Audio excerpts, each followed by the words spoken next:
লাইলাকে video call দিই নেই, basically ওইখানে আমি মাসুদ ভাইকে কল করছি। মাসুদ ভাই আমার বড় ভাই, আমার গার্ডিয়ানের মতন, আমাকে সন্তানের মতন অনেক স্নেহ করে, ভালোবাসে।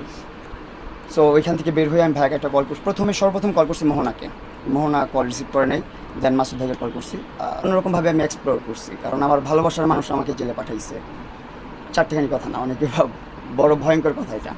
এখন আমি রিডিং পড়তে পারি, হাফেজ হই নাই এখনও, রিডিং পড়তে পারি আলহামদুলিল্লাহ। আসলাম পরিবর্তন করলে ভালোভাবে পরিবর্তন করতে হবে, নিজেকে ভালোবাসতে হবে, নিজেকে চিনতে হবে, নিজের গন্তব্যকে চিনতে হবে, এতটুকুই। আশা করি সবাই ভালো আছেন। জেলের জীবনটা আসলে জেলের মতোই হয়। ওইখানে মানুষ সংশোধন করতে যায় নিজেকে, কেউ হয়তো ভালোভাবে সংশোধন করে, কেউ হয়তো খারাপভাবে করে। সো বাহিরে খুব বাজেভাবে চলাফেরা করতেছিলাম আমি, তো ভিতরে যাওয়ার পর আমি ঠিক উল্টোটা করছি তার।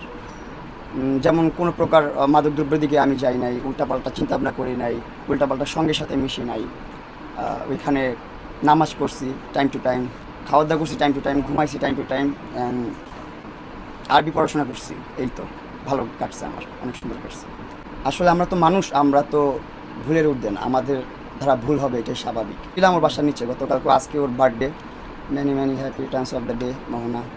আমার বউয়ের প্রথম বার্থডে, মানে আমি জীবনের প্রথম একজনকে ভালোবাসি, তাকে বিয়ে করছি, অ্যান্ড বিবাহ করার পরে প্রথম বার্থডে ওর সাথে আমার, যেটা আমি করতে পারতেছি না একসাথে। এটা খুব খারাপ লাগা কাজ করতেছে ভিতরে, যে এই প্রথম বার্থডেতে আমরা একসাথে নাই।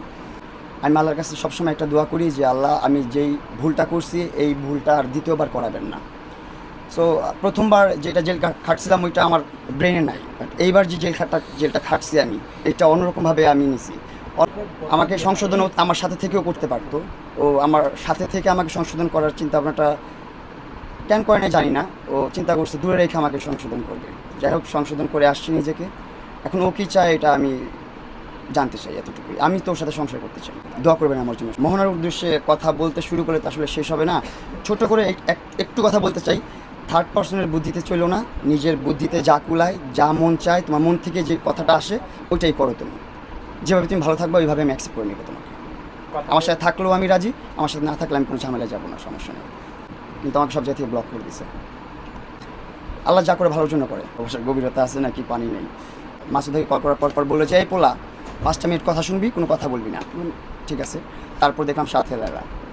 সো আমি তো এখানে আসলে ভাইয়ের উপরে যদি কাইটা দিই ফোনটা, ভাইয়ের সাথে বেয়াদবি করা হবে। আর আমি জেল থেকে এটা শিখে আসছি যে সবাইকে ভালোবাসতে হবে, কারোর সাথে শত্রুতা আমি করবো না। আমি শত্রুতা আমি করতে চাই না, ভালো থাকতে চাই। সবাইকে সবাই সর্বত থাক না ভাই। কেউ যদি আমাকে গালি দিয়ে খুশি হয়, খুশি হোক, আমার তাতে কিছু যায় আসে না। আমি তাকে বলছি যে আমি এখন নতুন, আমাকে বলতো তোমার পরিকল্পনা কি? আমি বললাম আমার পরিকল্পনা, আমি এখন বিজনেস করব, আমার গাড়ি আছে আর 3টা বাইক আছে, এগুলো আমি সেল করে দিব। 50 লাখ আমার দরকার এখন। 50 লাখ টাকা আমি যে করে হোক আমার অ্যাসেট প্রপার্টি সেল করে আমি আনবো। আনার পর আমি নিজে বিজনেস করবো, আমি নিজের পায়ে দাঁড়াবো, অ্যান্ড দেখাবো সবাইকে যে আমি পারি, আমি করতে পারি নিজেরটা নিজে।